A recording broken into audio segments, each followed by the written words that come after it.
everyone! Today I'm going to show you how to transform your cakes into stunning works of art using just one secret weapon, whipping cream. First things first, let's talk about choosing the right cream. For the fluffiest and most stable whipped cream, you want to use heavy cream with at least 36% fat. This ensures that your cream will hold up beautifully as you decorate. Now, on to the fun part, whipping.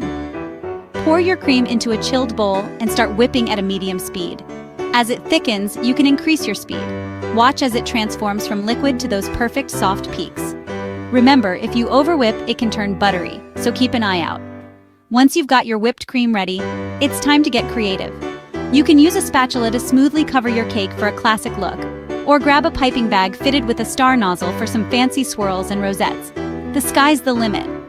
Here's a quick tip to add a pop of flavor and color. Fold in some pureed fruit or a dash of vanilla extract to your cream before whipping.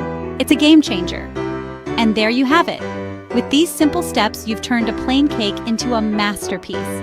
Dive in, get creative, and most importantly, have fun with it. Whether it's for a birthday, an anniversary, or just a sweet treat, your decorated cake is sure to impress. Thanks for watching and happy baking. Don't forget to like, subscribe, and click that bell icon so you won't miss any of my delicious adventures. See you next time.